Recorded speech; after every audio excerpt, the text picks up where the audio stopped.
नमस्कार दोस्तों, आप सभी लोगों का स्वागत है स्टडी ग्लोब्स पर और डेली करंट अफेयर के सेशन में आप सभी लोगों का स्वागत है। आज है 19 अक्टूबर और बेहतरीन करंट अफेयर को हम लोग शुरुआत करने वाले हैं। आप लोग मुझे इंस्टा पर फॉलो कर सकते हैं, जो भी आपकी क्वेरीज है वो मुझे पूछ सकते हैं। इसके साथ में ही लेक्चर की पीडीएफ विद आंसर्स आप लोगों को दीपक इंदौरा ऑफिशियल टेलीग्राम चैनल पर अवेलेबल करवा दी जाती है और आप लोगों के लिए वीकली जो क्विज है उसको भी अपलोड कर दिया गया है टेलीग्राम पर, तो उसको तो आप लोगों को अटेम्प्ट करना ही है। इसके साथ में ही डेली करंट अफेयर के क्वेश्चन जो हैं क्विज के फॉर्मेट में वो भी आप लोगों के लिए अवेलेबल करवा दिए जाते हैं। चलिए न्यूज ऑफ द डे हम लोग देख लेते हैं। रिसेंटली क्या हुआ है कि भारत के लिए पहला बीपीसीएल के द्वारा ship to ship LPG transfer जो है वो किया गया है। कहां पर किया गया है ये इंपॉर्टेंट है। यहां पर आप लोग देख सकते हैं कि श्यामा प्रसाद मुखर्जी जो पोर्ट है कोलकाता के अंदर, वहां पर यह ट्रांसफर हुआ है। तो क्या ये ट्रांसफर होना ताज्जुब की बात है? सबसे पहले ये देखिए कि एलपीजी लिक्विफाइड पेट्रोलियम गैस जो है ये हमेशा लिक्विड की फॉर्म में रहती है, लेकिन यहाँ पे गैस भी तो लगा हुआ है।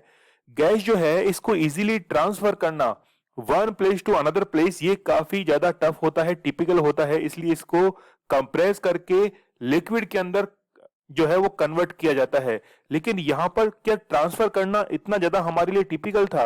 देखिए, ट्रांसफर करने की जहां तक बात होती है कि यदि इसमें लीकेज होता है तो हाई फ्लैश पॉइंट के कारण इसमें आग लगने का काफी ज्यादा डर रहता है। इसलिए भारत के द्वारा इस टेक्नोलॉजी का इस्तेमाल करते हुए पहली बार जो है ये ट्रांसफर किया गया है एक शिप से दूसरी शिप में। और कहां पर? श्यामा प्रसाद मुखर्जी जो पोर्ट है कोलकाता में, वहां पर यह ट्रांसफर किया गया है। चलिए अगली न्यूज की तरफ हम लोग बढ़ लेते हैं। रिसेंटली एक नया डेवलपमेंट हुआ है और माउंट हैरियट जो कि अंडमान के अंदर स्थित है उसका नया नाम माउंट मणिपुर कर दिया गया है। ये एग्जाम के लिए बहुत ही इंपॉर्टेंट न्यूज हो सकती है। अब यहां पर किया क्यों गया है, तो यहां पर आप लोग देख सकते हैं फ्रीडम फाइटर्स ऑफ मणिपुर, तो उनको ट्राइब्यूट देते हुए ये नाम जो है वो चेंज किया गया है यूनियन गवर्नमेंट के द्वारा। और अंडमान निकोबार के अंदर ये एक पीक है, तो माउंट हैरियट जो है इसके आगे से नाम जो आप लोग पढ़ोगे वो माउंट मणिपुर इसका। तो यहां पर नाम को लेकर जो है वो कई बार स्टूडेंट्स के मन में कंफ्यूजन रहेगा कि मणिपुर, माउंट मणिपुर जो है वो तो मणिपुर के अंदर होनी चाहिए, लेकिन ऐसा नहीं होगा, ये अंडमान एंड निकोबार के अंदर स्थित होगी। अच्छा, मुझे ये बताइए कि अंडमान निकोबार के अंदर भारत का एकमात्र सक्रिय एक्टिव वॉल्केनो जो है वो स्थित है, उसका नाम क्या है? एक्टिव वॉल्केनो जो कि भारत का एकमात्र है उसका नाम क्या है? नेक्स्ट न्यूज देखिए आप लोग। अर्थ शॉर्ट एनवायरमेंट प्राइज जो है वो भारत को दिया गया है और भारत का जो प्रोजेक्ट है जो कि रिसाइकलिंग के लिए काम करता है उसी को ये प्रोजेक्ट दिया गया है। लेकिन ये किस फील्ड से रिलेटेड है? जैसे हम लोग प्लास्टिक को रिसाइकल करते हैं तो भारत के अंदर जितने भी ऑर्गेनाइजेशंस काम करते हैं उनको कंबाइंड जो है ये पुरस्कार दिया गया है, प्राइज डिस्ट्रीब्यूट किया गया है, अर्थ शॉर्ट एनवायरमेंटल प्राइज। किसके द्वारा दिया गया है? तो यहां पर आप लोग फर्स्ट ही लाइन में देख सकते हैं कि क्वीन एलिजाबेथ के जो ग्रैंडसन है उनके द्वारा ये जो है वो प्राइज दिया गया है। तीनों न्यूज काफी इंपॉर्टेंट है और उसके साथ में ही 19 अक्टूबर के हम लोग करंट अफेयर की शुरुआत करते हैं पहले क्वेश्चन के साथ में। रिसेंटली आपको पता होगा कि मैन ऑफ द मैच जो है आईपीएल के अंदर वो अनाउंस किए गए हैं। तो यहां पर किस व्यक्ति को ये प्राइज जो है यानी कि मैन ऑफ द मैच ये दिया गया है? तो यहां पर आप लोग डी आंसर जो है ये करेक्ट है। फाफ डू प्लेसी जो हैं ये साउथ अफ्रीका के खिलाड़ी हैं, मिडिल ऑर्डर ऑर्डर बैट्समैन हैं, इसके साथ में बॉलिंग भी काफी अच्छी करते हैं, इसीलिए इनको क्या दिया गया है? मैन ऑफ द मैच दिया गया है आईपीएल 2021 के अंदर। यदि आप लोग इस न्यूज को सर्च करेंगे तो काफी सारा गूगल पर आप लोगों को पूरा भरा हुआ इससे मिलेगा। तो मैन ऑफ द मैच से रिलेटेड थोड़ा और इंफॉर्मेशन आप लोगों के लिए है। यहां पर आप लोग देख सकते हैं कि दुबई के अंदर जो है ये खेल आयोजित करवाए गए थे। भारत के पास में पहले मेजबानी थी, लेकिन फिर बाद में यूएई के पास में ये मेजबानी दी गई और चेन्नई सुपर किंग्स के जो मैच है यानी कि फाइनल मैच के अंदर चेन्नई सुपर किंग्स और कोलकाता नाइट राइडर्स के बीच में ये भिड़ंत हुई थी, जिसमें चेन्नई सुपर किंग्स जीता था और इन्हीं की तरफ से ये फैफ डू प्लेसी खिलाड़ी खेल रहे थे जो कि साउथ अफ्रीका से रिलेट करते हैं। इन्होंने 86 रन जो है वो बनाए हैं और इसीलिए इनको मैन ऑफ द मैच भी दिया गया था। इनके बारे में यदि हम लोग बात करें तो ये फॉर्मर कैप्टन रह चुके हैं साउथ अफ्रीका के नेशनल क्रिकेट टीम के, राइट हैंडेड बैट्समैन हैं और इसके साथ में ही ये मिडिल ऑर्डर के अंदर बैट्समैन अभी बने हुए हैं। Part time leg spin bowler भी जो है वो ये करते हैं, तो बॉलिंग जो है वो भी इनके द्वारा की जाती है। इनका जन्म 13 जुलाई 1984 को हुआ था 1984 के अंदर।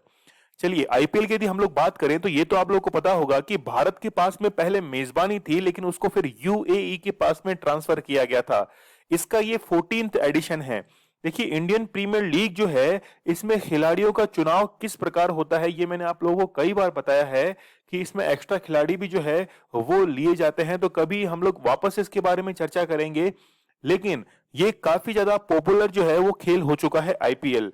इस बार जो विनर रहा है वो चेन्नई सुपर किंग्स रहा है, तो एक क्वेश्चन जो है वो आपका यहां से तैयार होता है और इन्होंने डिफीट किसको किया है ये भी आपके लिए काफी इंपॉर्टेंट हो जाएगा, कोलकाता नाइट राइडर्स को। इसमें ऑरेंज कैप जो है, ऑरेंज कैप ये दी गई है ऋतुराज गायकवाड़ को और पर्पल कैप जो है वो दी गई है हर्षल पटेल को। अगले क्वेश्चन की तरफ हम लोग बढ़ लेते हैं। यूनाइटेड नेशन बायोडायवर्सिटी समिट 2021 जो है इसका आयोजन किस देश में हुआ है? तो चाइना के अंदर इसका आयोजन किया गया है। क्या यहां पर आप लोगों को यह समझने की जरूरत है कि बायोडायवर्सिटी क्या होती है? फिर भी मैं आप लोगों के लिए डेफिनेशन बता देता हूं कि एक सर्टेन एरिया के अंदर जितनी भी स्पीसीज पाई जाती हैं, चाहे वो प्लांट हैं, एनिमल्स हैं, ह्यूमन हैं, तो मैक्सिमम जो है वो जितनी ज्यादा स्पीसीज पाई जाएंगी वो उतना ही ज्यादा क्या रहेगा, बायोडायवर्सिटी के लिए सुटेबल रहेगा। और जितनी ज्यादा बायोडायवर्सिटी वहां पे पाई जाएगी उतना ही ज्यादा स्टेबल वो एनवायरमेंट रहेगा या हम लोग कहें इकोसिस्टम रहेगा। तो यहां पर यूनाइटेड नेशंस बायोडायवर्सिटी समिट 2021 जो है वो चाइना के अंदर आयोजित करवाया गया है। यहां पर आप लोग न्यूज देख सकते हैं ग्लोबल टाइम्स की, जिसमें लिखा हुआ है revival of rare species reflects China's biodiversity conservation. तो ये जो है बायोडायवर्सिटी हॉटस्पॉट ये चाइना के वेस्टर्न साइड में पड़ता है। अभी हम लोग देख लेते हैं यहां पर पूरे विश्व के अंदर जितने भी बायोडायवर्सिटी हॉटस्पॉट्स हैं वो शो किए गए हैं। यहां पर इस मैप को बहुत ही ध्यान से आप लोगों को समझने की जरूरत है। इसमें देखिए आप लोग, सबसे पहले हम लोग बात करें इंडिया की, तो इंडिया के अंदर यहां पर आप लोग देख सकते हैं हिमालय वाला पोर्शन है, तो हिमालय जो है ये तो हॉटस्पॉट के अंदर काउंट होता है। इसके बाद में वेस्टर्न घाट्स है और वेस्टर्न घाट्स के अंदर श्रीलंका भी काउंट होता है। कई बार ये क्वेश्चंस पूछे गए हैं कि वेस्टर्न घाट्स में कौन कौन से स्टेट जो हैं वो शामिल होते हैं या फिर कौन सी अदर कंट्री जो है वो शामिल होती है, तो सारे स्टेट्स आपको याद रखने हैं और कौन कौन सी जगह, तो आप लोगों को श्रीलंका भी इसमें ध्यान में रखना है। इसके साथ में ही सुंडा लैंड ये भी जो है वो भारत के हॉट स्पॉट के अंदर काउंट होता है। लेकिन आप लोगों को इस मैप में देखकर ये लग रहा होगा कि ये तो भारत से कहीं अलग है, लेकिन अंडमान एंड निकोबार का जो पोर्शन है वो कहीं ना कहीं इसके अंदर कवर होता है। इसलिए सुंडालैंड का जो है वो इंडोनेशिया, थाईलैंड इनके साथ में भारत को जो है वो शामिल किया जाता है। इसके साथ में इंडो बर्मा ये भी जो है वो हॉट स्पॉट के अंदर काउंट होता है। यहां पर आप लोग देखेंगे चाइना की तरफ जब बढ़ेंगे तो माउंटेन्स ऑफ सेंट्रल एशिया, यहां पर ये जो है वो बायोडायवर्सिटी हॉटस्पॉट है चाइना के वेस्टर्न साइड में। मैक्सिमम जितने भी आप लोग ये जो हॉटस्पॉट्स देखेंगे इसमें देखिए कि ये हमेशा समंदर के किनारे हैं, चाहे वो वेस्टर्न साइड हो या फिर ईस्टर्न साइड्स हो। यहाँ पर इसलिए इतनी ज्यादा डेवलप हुए हैं क्योंकि यहाँ पर जो ह्यूमिडिटी है वो काफी ज्यादा हाई रहती है। इससे जितने भी न्यूट्रिशंस वैल्यूज हैं वो बढ़ जाती है और इसीलिए यहाँ पर बायोडायवर्सिटी के हॉटस्पॉट बन जाते हैं। जैसे हम लोग जब एंशिएंट हिस्ट्री को पढ़ते हैं तो गंगा नदी के किनारे कई सारे हम लोग कहें कि उद्योग स्थापित हुए, इंडस्ट्रीज डेवलप हुई, इंसान जो है वो इनके किनारे रहने लगे, तो जहां पर इनके रिसोर्सेज जो हैं, संसाधन उपलब्ध होते हैं, वहां पर ये रहने लग जाते हैं। इंडिया को थोड़ा और हम लोग नजदीक से देखें तो हिमालय जो है ये हॉट स्पॉट की तरह गिना जाता है और पूर्वी हिमालय से लेकर पूरा ये जो काउंट होता है यहां पर आप लोग देख सकते हैं, ठीक है। तो पूर्वी हिमालय से लेकर पश्चिमी हिमालय तक पूरा का पूरा ये काउंट होता है बायोडायवर्सिटी के अंदर। नेक्स्ट देखिए आप लोग, ये जो पोर्शन आप लोग देख रहे हैं ये किस में काउंट होता है? वेस्टर्न घाट्स के अंदर ये काउंट होता है, ठीक है। फिर यहां पर ये तो आप लोगों ने देख ही लिया है ये वाला पोर्शन, ये जो है वो किस में काउंट होता है? इंडो म्यांमार जो है, इंडो बर्मा, उसमें काउंट होता है। और हम लोग इसको देख रहे थे अभी जो कि सुंडालैंड के अंदर, तो अंडमान निकोबार के जो निकोबार आइलैंड्स हैं उनको गिना जाता है सुंडालैंड्स के अंदर। तो आप लोग ये जरूर याद रखिएगा ठीक है, तो 4 बायोडायवर्सिटी के हॉटस्पॉट है इंडिया के अंदर। यहां पर हम लोग देख सकते हैं कि with the goal of 2050 of living in harmony with nature the, तो ये क्या है, ये इस बार की थीम जो है ये आप लोगों को अच्छे से याद रखने की जरूरत है। तो इस बार की थीम जो है वो living in harmony with nature. तो ये जो है एक वर्चुअल कॉन्फ्रेंस आयोजित करवाई गई है, कहां पर, चाइना के अंदर। ठीक है, अब इसमें होगा क्या, कौन से गोल्स जो हैं वो निर्धारित किए गए हैं, तो हम लोग कह सकते हैं कि protecting biodiversity, final negotiations to ensure implementation mechanism including accountability and the need of funding। तो यहां पर accountability और इसके साथ में ही ये जो फंडिंग है इसको भी निर्धारित किया गया है। अकाउंटेबिलिटी का मीन्स है कि मान लीजिए किसी स्थान से कोई भी बायोडाइवर्सिटी का स्थान हॉटस्पॉट जो है वो वहां से हट जाता है, तो उसके पीछे जवाबदेही जो है वो सरकार का निर्धारित होता है। अकाउंटेबिलिटी का मीन्स ही क्या होता है कि यानी कि किसी बात के लिए जवाबदेही उसकी निर्धारित करना। कोई कोई काम जो है वो अच्छे से नहीं हो पा रहा है तो उसके लिए जवाबदेह कौन है, अकाउंटेबल कौन है। यहां पर हम लोग देख सकते हैं कि China is hosting A environmental summit for the first time. तो पहली बार जो है वो चाइना के द्वारा इसे होस्ट किया गया है। बायोडाइवर्सिटी का मीन्स हम लोग पहले ही समझ चुके हैं, तो यहां पर भी आप लोग देख लीजिए कि प्लांट्स हैं, एनिमल्स हैं और ह्यूमन हैं, इन तीनों की मैक्सिमम जो है वो स्पीसीज एक सर्टेन एरिया के अंदर, या हम लोग कहें कि 1 किलोमीटर स्क्वायर के अंदर जितनी स्पीसीज मैक्सिमम पाई जाएंगी वो उतना ही ज्यादा डाइवर्सिफाइड एरिया रहेगा। टॉप 5 कॉन्फ्रेंसेस को हम लोग देख लेते हैं। इंटरनेशनल क्लाइमेट समिट 2021 जो है वो इंडिया के अंदर आयोजित हुई है। 24th meeting of the financial stability and development council, इसको चेयर किया गया है किसके द्वारा, निर्मला सीतारमन के द्वारा।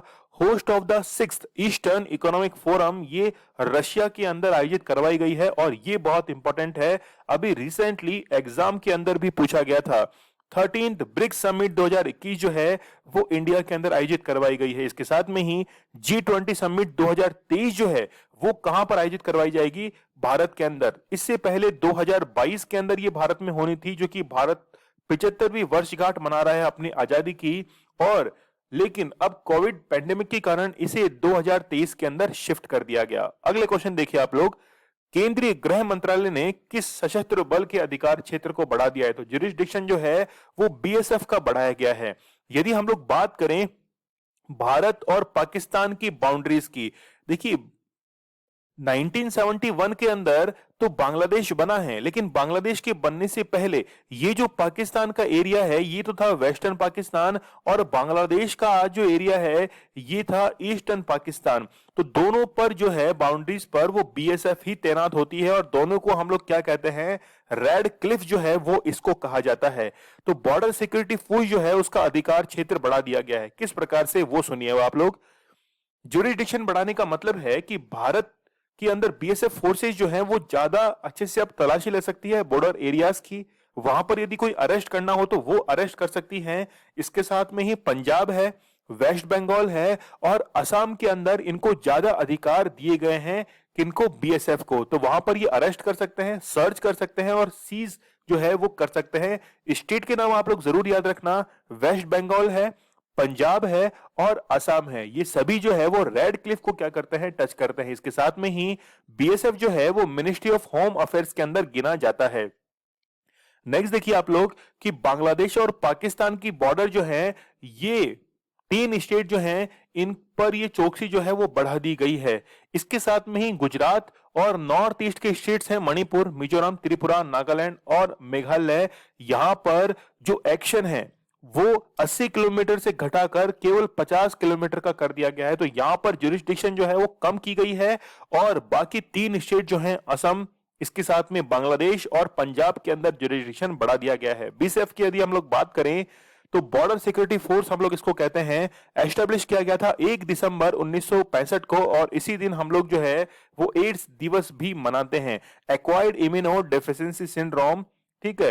हेडक्वार्टर्स है न्यू दिल्ली के अंदर, डायरेक्टर जनरल है पंकज कुमार सिंह, मोटो है ड्यूटी फॉर लाइफ। अगला क्वेश्चन देखिए कि रिसेंटली जो है एक डिजिटल वर्जन लॉन्च किया गया है, ईपीएलआई बॉन्ड या डिजिटल पीएलआई पॉलिसी बॉन्ड जो है इसको रिसेंटली शुरू किया गया है, किस बैंक के द्वारा, तो यहां पर आप लोग देख सकते हैं इंडिया पोस्ट जो है इसके द्वारा इसको शुरू किया गया है। बेसिकली कोई बैंक नहीं है, ये दोनों तरफ से काम करता है, पोस्ट के लिए तो काम करता ही है, साथ में ये फंड्स को कलेक्ट करने का या फिर हम लोग कहें एज ए बैंक भी काम करता है।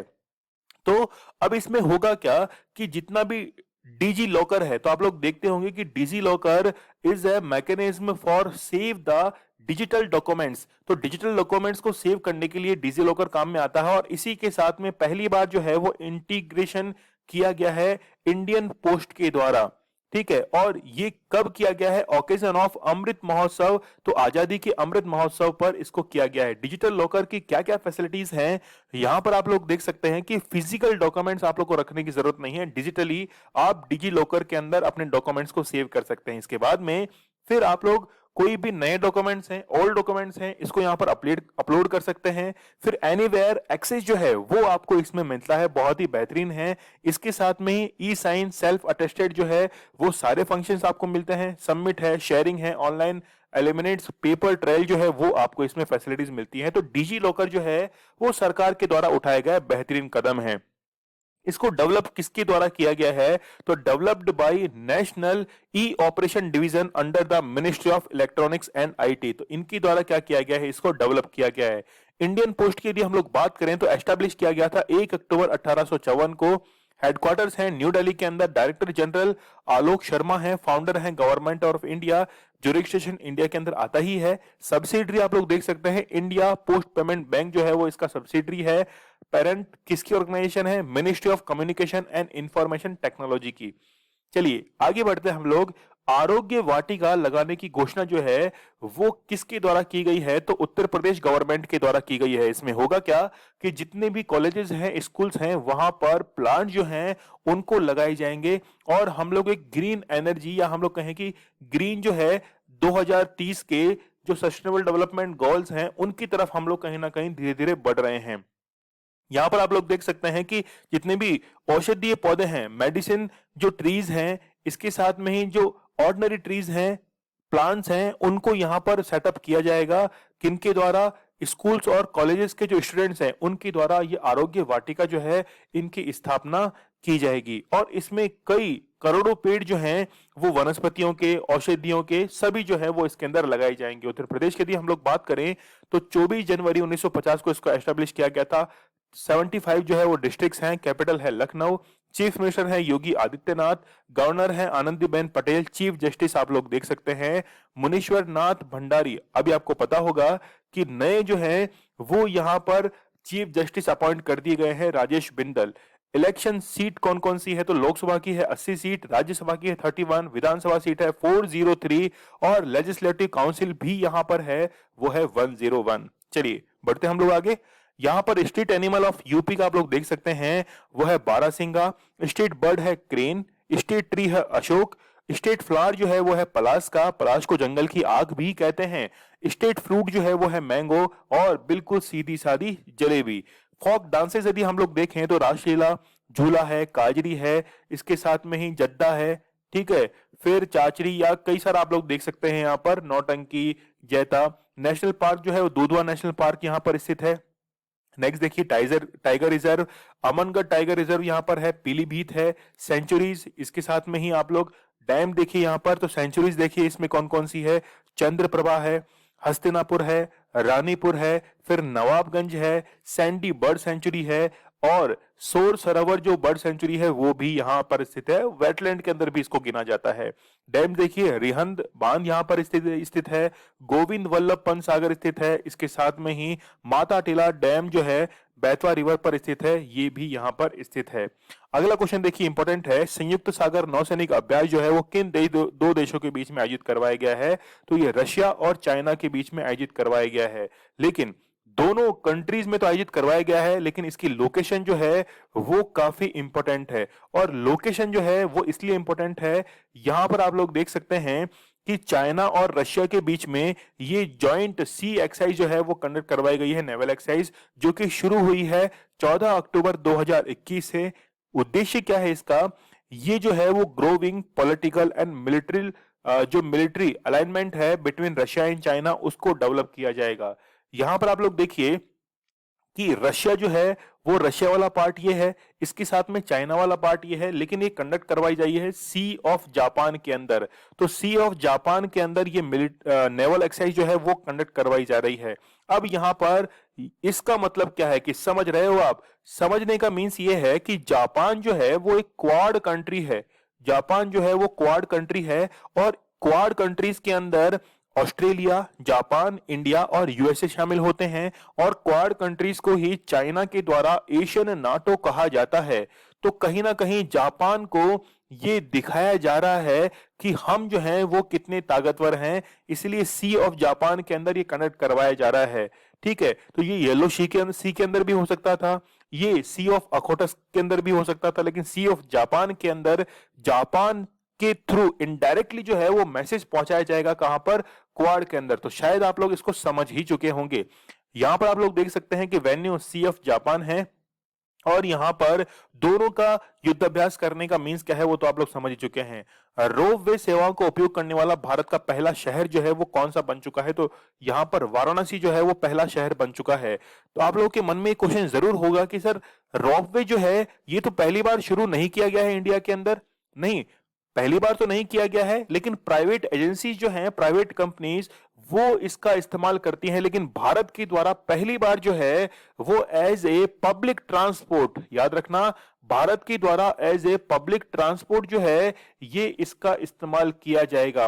और वाराणसी के अंदर भारत का तो पहला है, लेकिन विश्व के अंदर तीसरा जो है वो शुरू किया गया है। यहां पर आप लोग देख सकते हैं, विश्व में सबसे पहले बोलीविया और मैक्सिको सिटी जो है यहां पर शुरू किया गया था, और भारत के अंदर सबसे पहले वाराणसी उत्तर प्रदेश के अंदर इसको शुरू किया गया है। टोटल ये कवर करता है 4.2 किलोमीटर लेंथ को, और ये दूरी तय होती है 15 मिनट के अंदर। और यहां पर पैसों की तो बात करना ही बेकार है। क्यों? क्योंकि फैसिलिटी जो है वो किसके क्षेत्र में है? पब्लिक ट्रांसपोर्ट के लिए है। तो पब्लिक के लिए तो सरकार जो है वो काम करती है, यहां पर पैसा देखना बिल्कुल गलत होगा। नेक्स्ट क्वेश्चन देखिए, अपफिल नामक स्वचालित मतलब ऑटोमेटिक जो है रिफ्यूलिंग टेक्नोलॉजी रिसेंटली इंट्रोड्यूस की गई है। किस कंपनी के द्वारा इसे निर्मित किया गया है? तो बीपीसीएल के द्वारा इसे निर्मित किया गया है। इसका मतलब ये हुआ कि ऑटोमेटिक यदि रिफ्यूलिंग की जाएगी तो हम लोग कितना भी पेट्रोल भर लेंगे तो हमारे तो मजे हो गए। पूरा टैंक जो है वो बिल्कुल फिल किया जाएगा और गाड़ी को दौड़ाया जाएगा। तो क्या ये सरदार जी नाच रहे हैं वो बिल्कुल सही है? देखिए, यहां पर आप लोगों ने देखे होंगे कि कई बार पेट्रोल पंप जो हैं वहां पर झगड़े हो जाते हैं कि पेट्रोल जो है वो कम डाला गया है, तो कई बार झगड़े जो है वो देखे जाते हैं। लेकिन अब जो है सरकार सरकार जो है इस पर पूरा बाउंड करने के लिए अब आपको क्या करना पड़ेगा कि आपके पास में यूपीआई पिन तो है ही। यूपीआई पिन के थ्रू जब आप लोग एटीएम को यहां पर स्वैप करेंगे, तो स्वैप करने के बाद आपको यूपीआई पिन के थ्रू यहां पर पेमेंट कर सकते हैं, या फिर आप लोग सीधा एटीएम, इसको एटीएम मशीन समझकर भी आप लोग पेट्रोल जो है वो अपनी गाड़ी में फिल कर सकते हैं। ठीक है, तो मन मर्जी नहीं होगी, पैसा तो आपके अकाउंट में से ही कटेगा।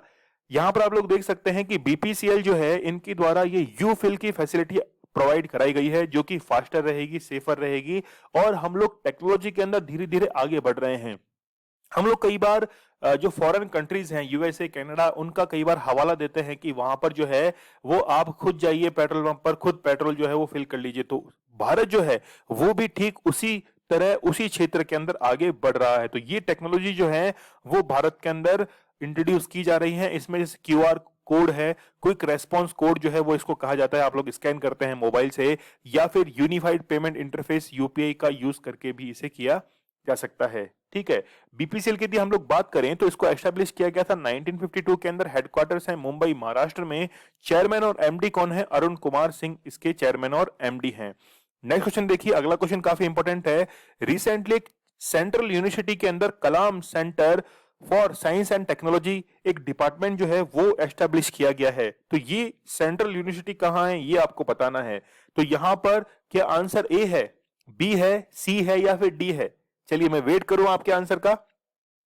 यहां पर जो करेक्ट आंसर है वो कौन सा है? जम्मू सेंट्रल यूनिवर्सिटी जो है यहां पर इसको एस्टैब्लिश किया गया है। तो यहां पर आप लोग देख सकते हैं centre for science and technology, इसको जम्मू सेंट्रल यूनिवर्सिटी के अंदर स्थापित किया गया है। और नाम जो अपने साइंटिस्ट हैं, ठीक है, मिसाइल मैन है, अब्दुल कलाम के नाम पर इनको रखा गया है। और ये किसके द्वारा किया गया है? जी सतीश रेड्डी, जो कि डीआरडीओ के हेड हैं। ठीक है, अभी आपको पता होगा कि जम्मू सेंट्रल यूनिवर्सिटी जो है इसको स्थापित किए हुए ज्यादा समय भी जो है वो नहीं हुआ है। ठीक है, चलिए डीआरडीओ की यदि हम लोग बात करें तो एस्टेब्लिश किया गया था 1958 में। हेडक्वार्टर्स है न्यू दिल्ली के अंदर। प्रेसिडेंट है जी सतीश रेड्डी। और who has developed the Indus Netra satellite, तो वो भी डीआरडीओ के द्वारा ही स्थापित किया गया था। इसके साथ में देखिए, who has successfully tested the countries first air drop container सहायक एनजी न्यू जनरेशन, वो भी डीआरडीओ के द्वारा ही एस्टेब्लिश किया गया था। और रक्षिता जो बाइक एम्बुलेंस है सीआरपीएफ के लिए, वो डीआरडीओ के द्वारा ही स्थापित किया गया था। तो सहायक एनजी हो, रक्षिता हो, नेत्र सैटेलाइट हो, सब के सब जो है वो डीआरडीओ के द्वारा ही क्या किए गए थे, इनको डेवलप किया गया था। अगला क्वेश्चन देखिए कि recently 4 days international solar alliance की जो मीटिंग है जनरल असेंबली, वो कंडक्ट करवाई गई है 18 अक्टूबर 2021 से। ये कौन सी है, तो ये इसका फोर्थ जो है ये इसका एडिशन है। इसका कौन सा है, ये इसका फोर्थ एडिशन है। ठीक है, तो हम लोग बात करें इंटरनेशनल सोलर अलायंस की, तो 2015 के अंदर 30 नवंबर 2015 को इसको फाउंड किया गया था पेरिस में। किसके सहयोग से, भारत और फ्रांस के सहयोग से। अभी वर्तमान में 124 मेंबर जो हैं यूएन के, वो इंटरनेशनल सोलर अलायंस के अंदर शामिल होते हैं। लेकिन महत्वपूर्ण बात यह है कि इसके जो हेडक्वार्टर्स हैं वो गुरुग्राम के अंदर हैं। आपको पता होगा कि रिसेंटली एक रिपोर्ट जो है वो इंटरनेशनल सोलर अलायंस के द्वारा रिलीज की गई थी। इसका नाम था ease of doing solar report 2020। और रिलीज कब की गई थी, 24 फरवरी 2021 को इसे रिलीज किया गया था। इसके साथ में ही वर्ल्ड सोलर बैंक जो है, ऐसी संभावना है कि ये जो है वो 2022 के अंदर स्थापित कर दिया जाएगा। ठीक है, जो प्रॉपर वर्किंग के अंदर आ जाएगा। तो यूएनएफ ट्रिपल सी कॉप 26 जो कि 2021 के अंदर हुआ है, वहां पर इसको अब जो है वो एस्टेब्लिश करने का अब जो है वो निर्णय लिया जाएगा। चलिए, रिपोर्ट के अंदर क्या कहा गया है, रिपोर्ट में ये बताया गया है कि कौन से कंट्रीज जो हैं वो फेवरेबल हैं सोलर मार्केट के लिए। इसके साथ में ही पोटेंशियल कौन कौन से कंट्रीज के अंदर है। फिर इसके साथ में द 7 की indication evaluate the in the report. तो यहां पर आप लोग कंट्री जो है वो देख सकते हैं, ब्राजील है, सऊदी अरब है, यूएई है। इसके साथ में सोलर मार्केट जो है वो डेवलप हो सकता है रवांडा के अंदर। इसके साथ में श्रीलंका, नाइजीरिया, अर्जेंटीना, इजिप्ट के अंदर, फिर बांग्लादेश, इथोपिया, जिम्बाब्वे, मोजाम्बिक के अंदर। तो ये रिपोर्ट जो है ये काफी बेहतरीन तरीके से इसको इलोबरेट करती है। आप लोग देख रहे होंगे कि इंडिया कहां पर है। देखिए, इंडिया और फ्रांस के द्वारा तो इसे चेयर किया जा रहा है। तो टोटल 80 कंट्रीज के ऊपर ये रिपोर्ट जो है वो डिपेंड करती है। चलिए बढ़ते हम लोग आगे। तो ये तो मैंने आप लोग को बता ही दिया है कि 18 से 21 अक्टूबर तक इसको आयोजित किया जाएगा। और वन सन वन वर्ल्ड और वन ग्रिड, ये जो है ये इंटरनेशनल सोलर अलायंस की जो मीटिंग हुई थी उसके अंदर ही इसको क्या किया गया था, यहां पर अनाउंस किया गया था। चलिए, बारी आ चुकी है अगस्त मंथ के करंट अफेयर को रिवाइज करने की। पहला क्वेश्चन है आप लोगों के सामने कि 75वीं वर्षगांठ पर देशभक्ति की भावना जगाने के लिए पाठ्यक्रम जो है देशभक्ति का वो लॉन्च किया गया है दिल्ली गवर्नमेंट के अंदर।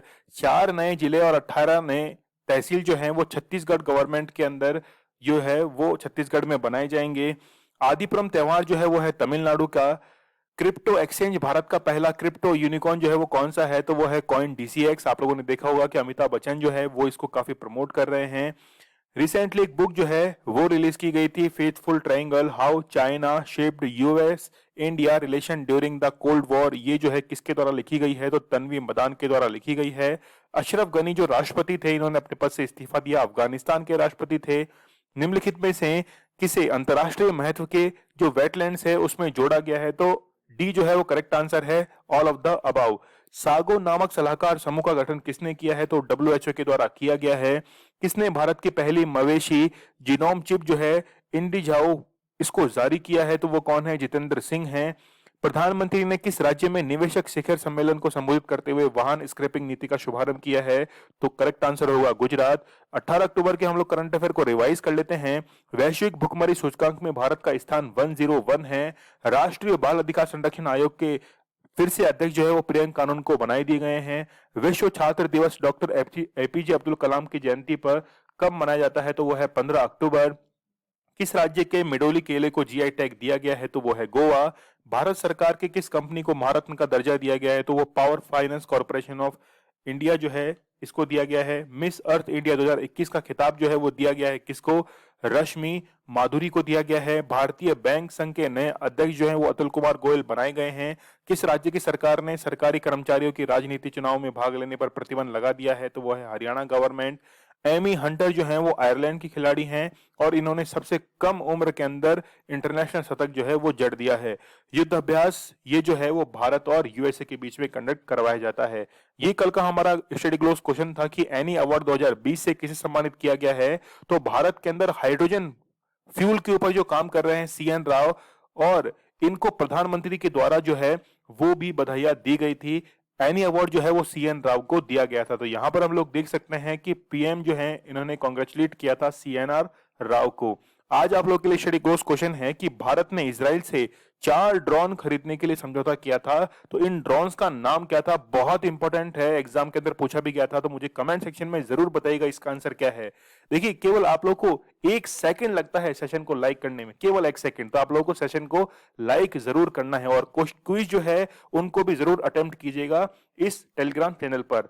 चलिए स्टडी ग्लोव्स आप लोगों के लिए बहुत ही बेहतरीन कंटेंट लेकर आता है। नॉलेज इज पावर, ये हमारी टैगलाइन है। कल मिलते हैं हम लोग बहुत ही बेहतरीन लेक्चर के साथ। तब तक के लिए धन्यवाद। Thank you.